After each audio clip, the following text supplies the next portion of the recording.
The mainstream media is playing catch-up once again as Nick Shirley, a new media superstar, brings the mustard and shows the level of corruption in California. Tinseltown, look out!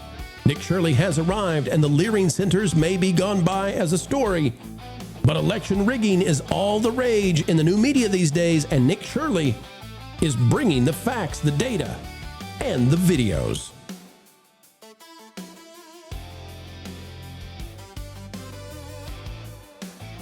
It's a great day, ladies and gentlemen. Thank you for coming our way yet again to where we keep you ahead of the culture curve. Explaining entertainment is what we do. When it intersects with politics, we're happy to go there, and that is the subject of today's video.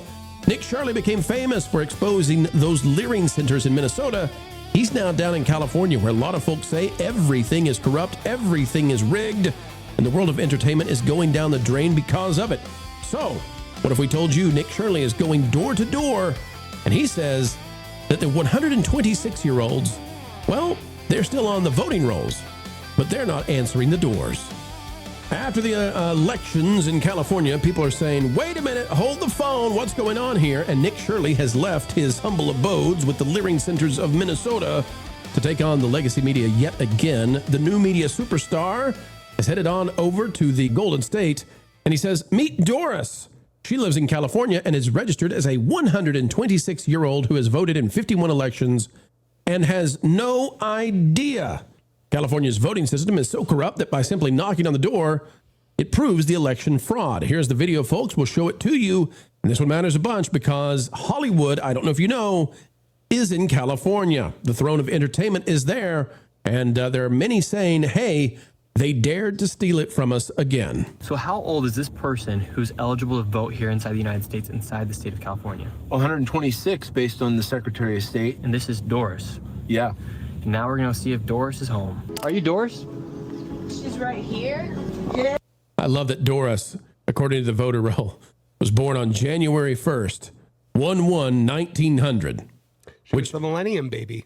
They are so blatantly cheating that they just put in the earliest date the computer would allow. I guarantee you that's how that worked.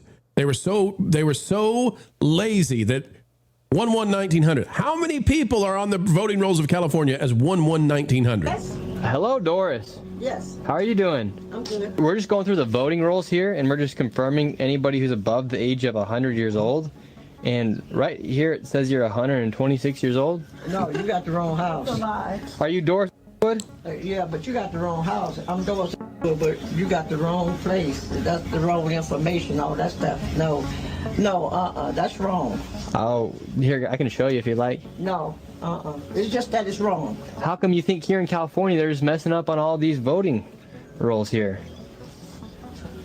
I don't know, because I don't know what you're talking about. Yeah, it says you voted in 51 elections, Doris. No, not me. Really? I'm not no 100-something years old. I know. I said I want I just want to make sure you're not 126 years old. No, I'm not. Yeah, it really does say you're 126 years old here. All right, we'll hold there. I'll just tell you that there is a huge backlash to what happened in Los Angeles, in California, with the mayor, with everything. Mm-hmm. Hot air goes through just how unlikely the results were. I'm not going to take one position or the other. I'll leave that to the experts in elections. But it turns out that if you look at the chart and how things played out, things were bizarre once the mail-in ballots came in. And statistically, there are now people doing heavy investigations of this that they say it's statistically impossible. Mm-hmm. And so you've got Bonchi saying ballot harvesting is so corrupt that even third world dictators find other ways to rig the vote because it's too obvious. Yet it's legal in California, a state that can't count a local election in under a month. Just insane we put up with this. We can keep going. Elon Musk is weighing in on this kind of stuff. The mail-in ballot numbers, they say statistically just improbable, impossible, all of that. So anyway, we could go through this, but Spencer Pratt, the guy who did those interesting commercials, has lost now. And people are saying that where Tinseltown is, you really don't have fair elections. You don't have the ability to choose who's going to be your leadership now. Marv, what do you think about this? Whether it's right or whether it's wrong, the belief has become, the expectation has become that California no longer has representative government. So right. What are the ramifications here? It seems like probably most of the celebrities are happy about it, but many are not. Oh yeah, like your Jimmy Kimmels of the world, like they're happy because the fix is in on their side. So yeah, you're gonna see that. But then also, if you try to say that it's fixed, they're gonna call you toxic or a conspiracy theorist, all these other names under the sun. We saw it all on a much larger scale, you know, on a national level within the last decade. So you know, we see how this game is played, and now I mean we can see it clear as day the way that, you know, what they've done here in California, what they're going to continue to do. I mean, they have rigged it so that the one guy who was saying things people agreed, even Jimmy Kimmel said he agreed with the things that Spencer Pratt was saying. And now they've got supposedly a Cuban trained Marxist and someone to her left, right, I think was one of the tweets that we saw on there, running for mayor of LA. And so essentially what that's going to mean is nothing is going to change in Los Angeles. Homelessness is going to continue to run rampant. The prices of everything is going to go completely out of control. And, you know, the next time it catches on fire, there's going to be no way to help anybody again.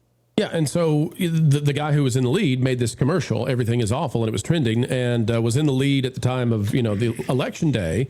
And wouldn't you know it, all the ballots essentially went one way, and actually put somebody in who is to the left of Karen Bass. Now, Karen Bass, of course, oversaw the destruction of the city, an area the size of the city of Paris burned down. But I think this has a huge impact on Hollywood. Stephen, I think as we go now into an era where content creators, independent content creators are making movies and winning the box office, dethroning Star Wars, etc., and as we go into the age of AI, I actually think this has hastened the demise of Hollywood. I kind of think it's over. I don't think that you can, one, I don't think you can win with a corrupt government. Two, I don't think you can win if you're actually rigging elections, which we'll let people decide what they think about that. But then three, if the government actually moves farther to the left in Los Angeles than it already is, I don't see how they can compete.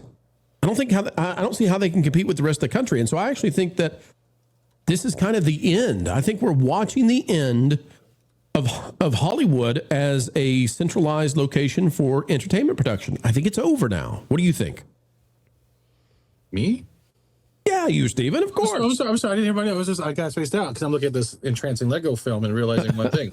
Hollywood died in its own retrospect. Yeah, AI is picking up the slack and giving us those stories, like for Star Wars and everything else that we were not going to get from the movie industry.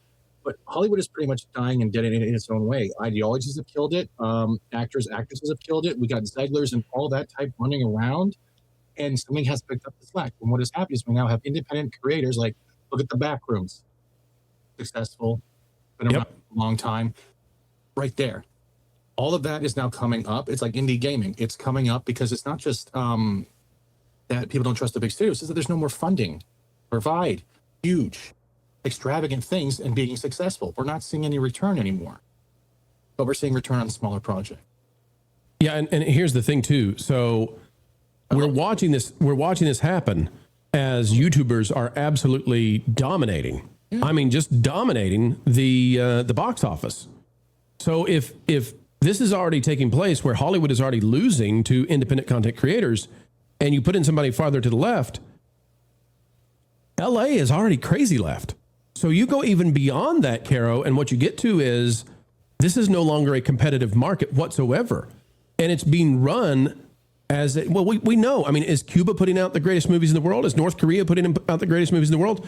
We're seeing that kind of corruption almost in Los Angeles with the way that they appear to be controlling their elections. So I don't know that creativity can flourish in that kind of an environment. It can.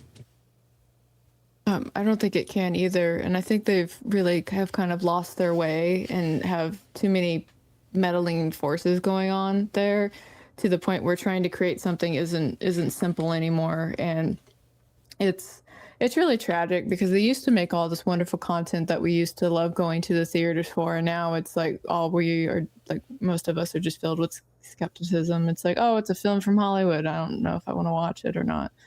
And then there's also the lack of rapport, right? I think part of the reason that the YouTube films are doing so well is because they've made a rapport with their audience. Their audience trusts them to do the right thing and to produce something that's worthwhile. And we just don't have that with Hollywood right now.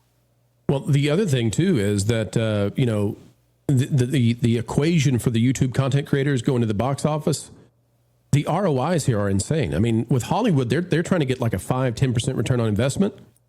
And meanwhile, these YouTubers are getting like, I mean, in one case, it's like 100x, 100 times the investment is returned in revenues.